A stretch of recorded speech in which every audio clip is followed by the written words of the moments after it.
How is everybody doing today? And in this video, we are going to be looking, of course, the main 5-star for this patch, which is going to be Acheron. And yes, Acheron, in my opinion, yeah, she's busted. For the most part, yes, she is very, very strong in all that she can provide. And she does a brand new mechanic that actually sets her apart from everyone else. And of course, we need to go ahead and give a really quick crash course and a really quick guide for her before we get into the review so that you know how she works and all that type of stuff. But let's go ahead and get into the crash course really quickly. But before we get into that, make sure to leave a sub, make sure to leave a like, all the different type of stuff. Make sure to go by twitch.tv/REHOO for a follow as well, because we are going to be streaming a lot of Acheron stuff when she drops. So I'm very excited for that. So make sure to come by, say hi, all the type of stuff. But let's go ahead and get to the Acheron guide. For her basic attack, it does absolutely nothing.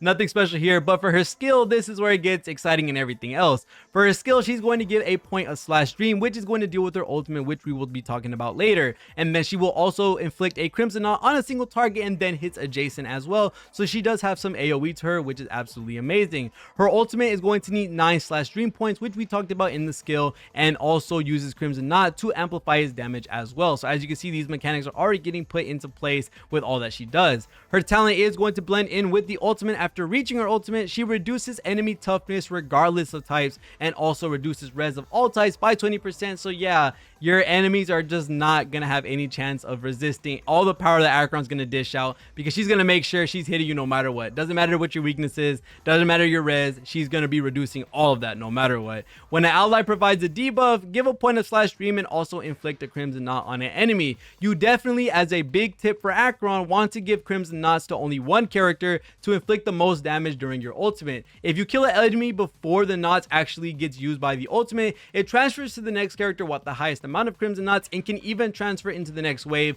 if you end up defeating an enemy before your ultimate, which I think is a very, very great thing that they did for her when it comes to the quality of life for Acheron. One thing that is her absolute MVP move of the century is you're allowed to insta-kill overworld enemies except elites and keep the rewards when you kill them. So one thing that I really love about this, you can use this in Simulated Universe, and this allows you to get the blessings. This allows you to chop down on that time you spend in Simulated Universe by a very sizable margin, and actually lets you farm the overall without having to go into battles every single time. It's just absolutely amazing when it comes to her technique. And she can also break shields irrespective of their element, very similar to how Silverwolf works. And this also gives a stack of slash dream if you are not debuffing with another unit. And you can also get the slash dream stacks from other characters like Pella, like Silverwolf, all these other characters that provide debuffs at the start of the turn. When you use their technique, these characters can also give a slash dream point.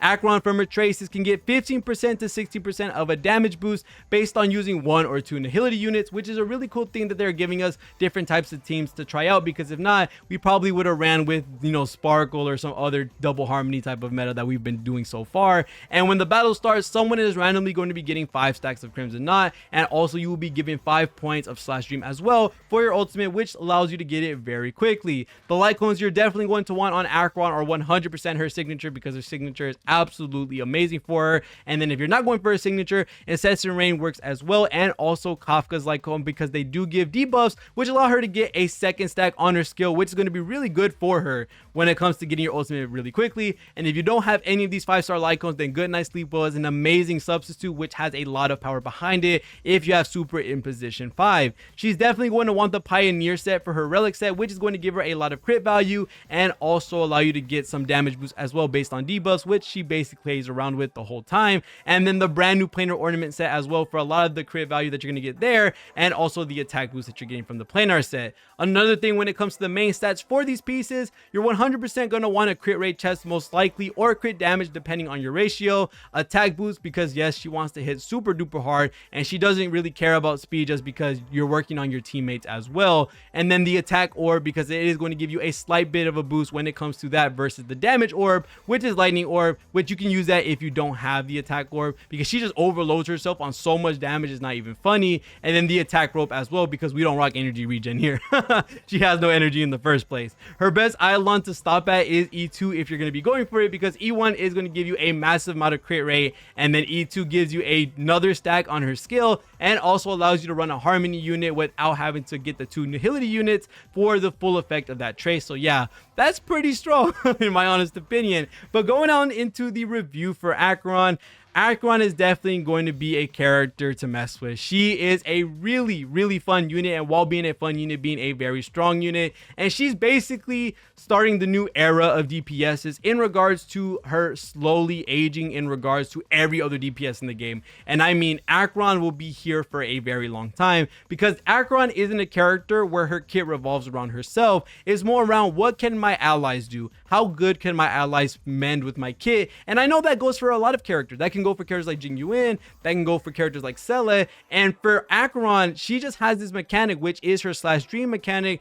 which allows her to spam ultimates if you were to have the right conditions for your characters, having something like Kafka or Swan, which allows you to play a more sub DPS role, with Acheron doing explosive damage, Kafka doing explosive damage, and Black Swan doing explosive damage, while Black Swan debuffs them with the defense down, the raise damage, and then Kafka's detonating, and then while Acheron's doing her slashes and all that type of stuff. You can do some crazy teams like that, or you can play a more supportive role with Silverwolf and Pella and get some massive numbers that are ungodly amounts for HSR to start having. And yeah, there's just so many different teams that you can play with right now, and a lot of different substitutes as well, with us having Japar able to inflict freeze, which is a debuff, or maybe even Fire MC with the taunt, which is a debuff as well, having Trend in the Universal Market, which if you do hit them, which is something both Japar and Fire MC like, you get hit with burn, which is also another debuff that you're going to be getting when it comes to having a lot of enemies on the field and they're hitting Fire MC or Japar. There's just so many different ways that with either new sustains in the preservation class or even new characters in the nihility path,